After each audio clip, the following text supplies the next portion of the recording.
Good morning. We are extremely pleased that you're here. It is good to come together for the purpose of co-creating. Do you agree? Yes. You do. You are knowing what you are wanting? Yes. Are you enjoying the expansion of your desire? Yes. Yes, the answer is yes.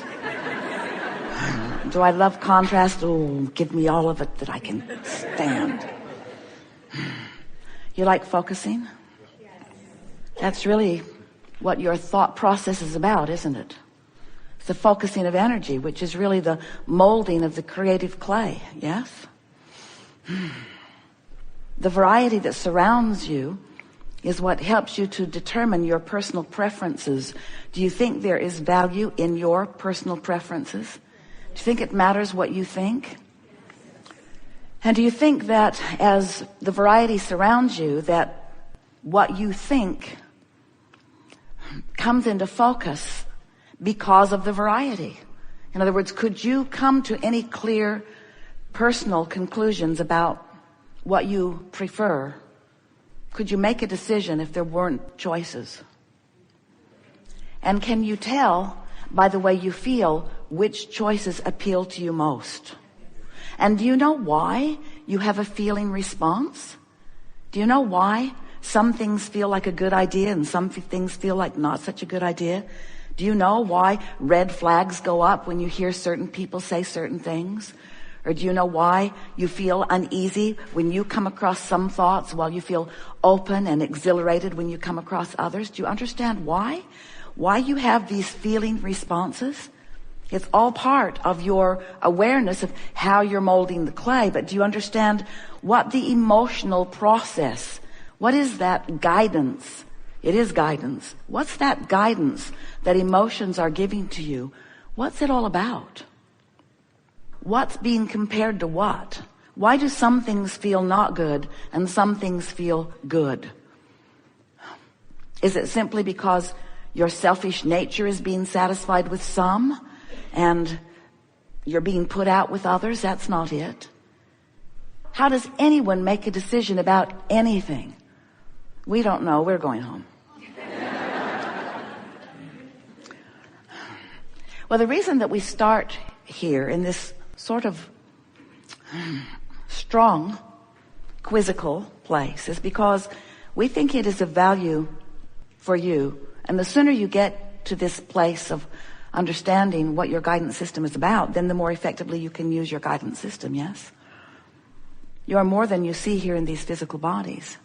But what you see here matters. It's important. It's important to you, and it's important to all of us. Because you are the leading edge of creation. Most of you are too modest to accept that.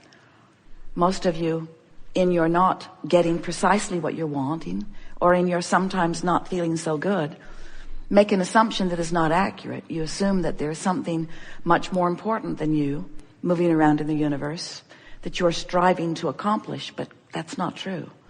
You are leading edge creators, and what's surrounding you and causing you to come to personal conclusions is a big deal. It matters a lot. It's why you come forth. It's why you are willing to focus consciousness into this time-space reality. And we always like to add the words leading edge time-space reality.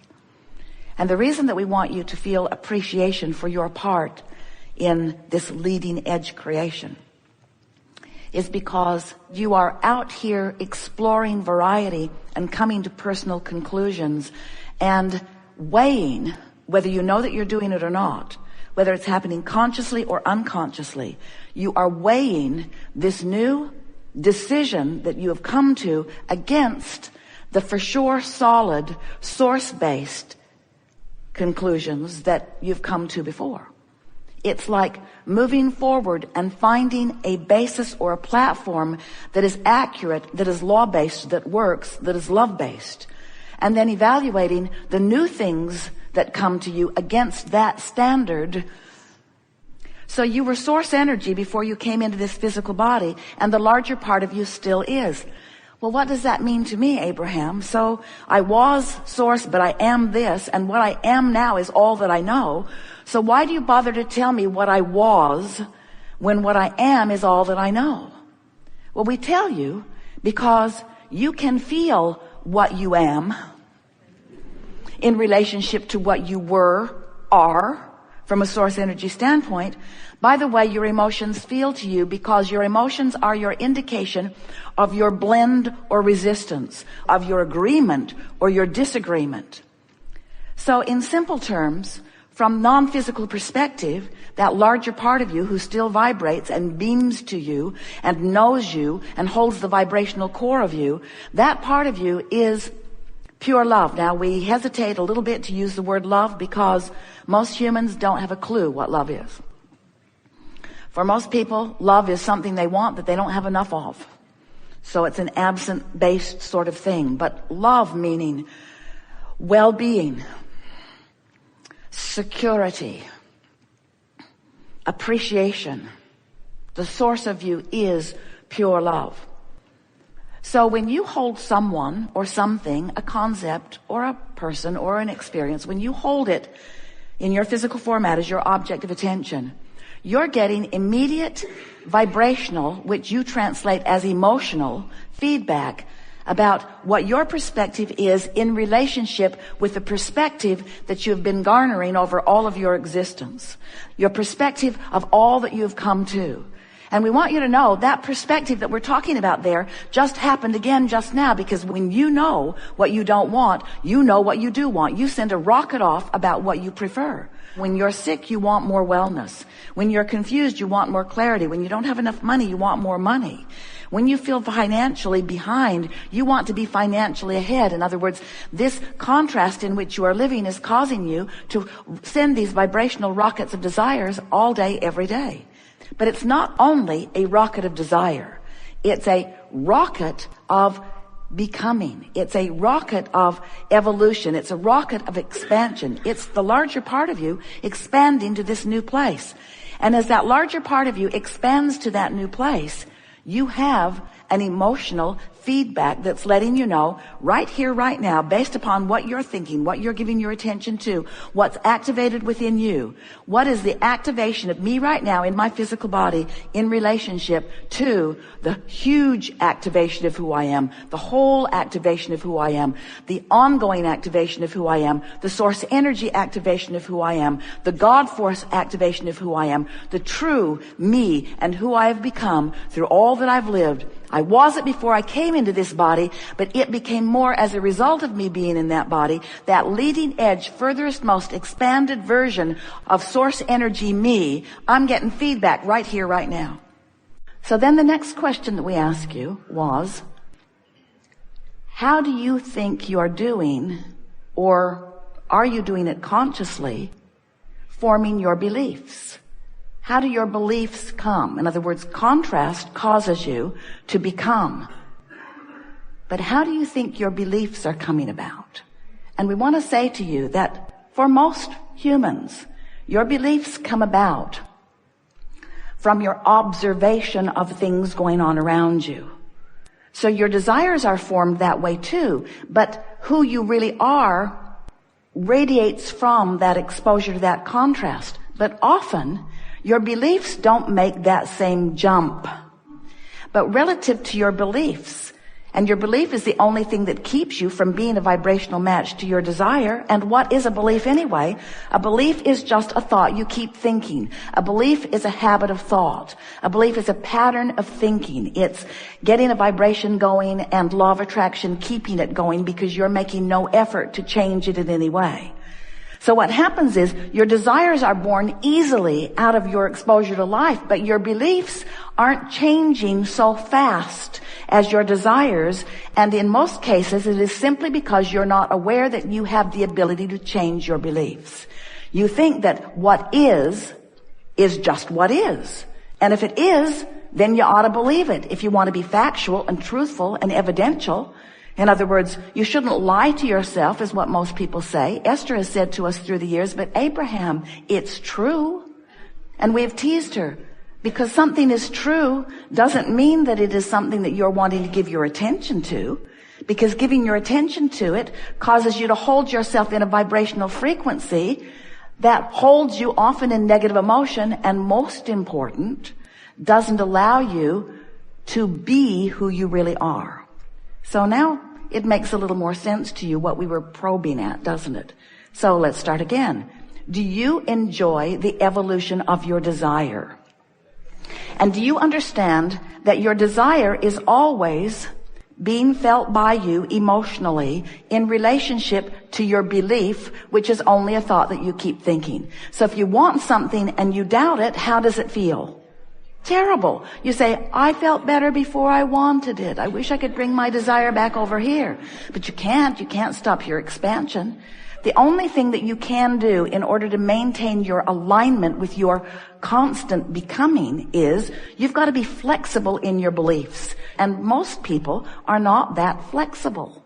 You're not that flexible in your beliefs because there's something that you've picked up somewhere along your physical trail that says, I worked hard to come to this opinion and I'm not changing it, even though it doesn't serve me well at all. And when you think about it, there are a lot of things that you believe that you think you have no choice at believing because they are, and you don't want to be a liar. You don't want to be delusional. We want you to, but you don't want to be. And so we want to talk about changing beliefs. We want to talk about why you might want to change a belief. But more important, we want to talk about focusing on the beliefs that serve you. And in doing so, in the lack of focus on the beliefs that don't serve you, they will peter away. And as you let more and more of those unnecessary, unhealthy, unproductive, and unhelpful to you beliefs, as you let them fade away, then you're no longer doing that thing you do that is introducing resistance into your vibrational pattern that's keeping your desires from being pure. So all day today, we're going to be talking about focusing. And everything that we've ever offered to you has been about helping you allow who you've become to come forward into your experience more clearly. So when I focus upon something and I say, I really don't like that, in my awareness that I don't like it, I am sending a rocket of what I do like, and that rocket is received by the larger part of me. Some time ago, we wrote a book.